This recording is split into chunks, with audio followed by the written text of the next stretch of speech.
মিনিটের মতো। এরপর আরেকটি বাটিতে নিয়ে নিব সেদ্ধ করা আলু, তার সাথে দিয়ে দিব কুচি করে কাটা পেঁয়াজ, ধনিয়া পাতা, কাঁচামরিচ, সামান্য লবণ, রসুনের গুঁড়ো, আদার গুঁড়ো, সামান্য হলুদ, চাট মশলা, এরপর দিয়ে দিব কর্নফ্লাওয়ার। তারপর এই সবগুলোকে একসাথে আমরা ভালোভাবে মিক্স করে নিব। মিক্স করার সময় অবশ্যই খেয়াল রাখবেন যাতে সবগুলো উপকরণ একসাথে খুব ভালোভাবে মিক্স হয়ে যায়, কোনো অংশ বাদ পড়ে না যায়। এই মিশ্রণটি আমরা আমাদের রুটির মাঝখানে ব্যবহার করব। আমার মিশ্রণটি তৈরি হয়ে গেছে। এখন আমি মিশ্রণটিকে একটু পাশে রেখে দিয়ে আমি আমাদের ডোটিকে বের করে নিয়ে আসব। রেস্ট করা হয়ে গেছে। তো এখন এই ডো দিয়ে আমি রুটি বানানো শুরু করব। তার আগে আমি এই ডোটিকে একটু লম্বা করে 2 ভাগে ভাগ করে নিলাম। এরপর একটি বেলুনির সাহায্যে আমি একে বেলে নিচ্ছি। রুটির মতো করে বেলে নিতে হবে। খেয়াল রাখবেন যাতে পাতলা একটি রুটি হয় আর একটু বড় রুটি তৈরি করতে হবে।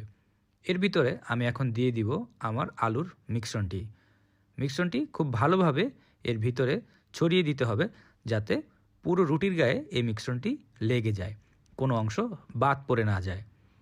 তারপর আমি আরও একটি রুটি এর উপরে দিয়ে দিব। ভালোভাবে দিতে হবে যাতে আমাদের এই রুটি আর এর ভিতরে মিশ্রণটি এই রুটি দিয়ে ভালোভাবে ঢেকে যায়। এরপর আস্তে আস্তে করে আমরা একটু বেলে নিব। হয়ে গেলে একটি ছুরির সাহায্যে একে আমরা সুন্দর করে লম্বা লম্বা করে কেটে নিব। আমি যেভাবে কাটছি আপনারা ঠিক একইভাবে কেটে নেবেন। যেহেতু রুটি কাঁচা তাই একটু কাটতে কষ্ট হতে পারে, তো আস্তে আস্তে করতে হবে। হয়ে গেলে আমরা এই লম্বা লম্বা রুটিগুলোকে এইভাবে আস্তে আস্তে করে রোল করে নিব।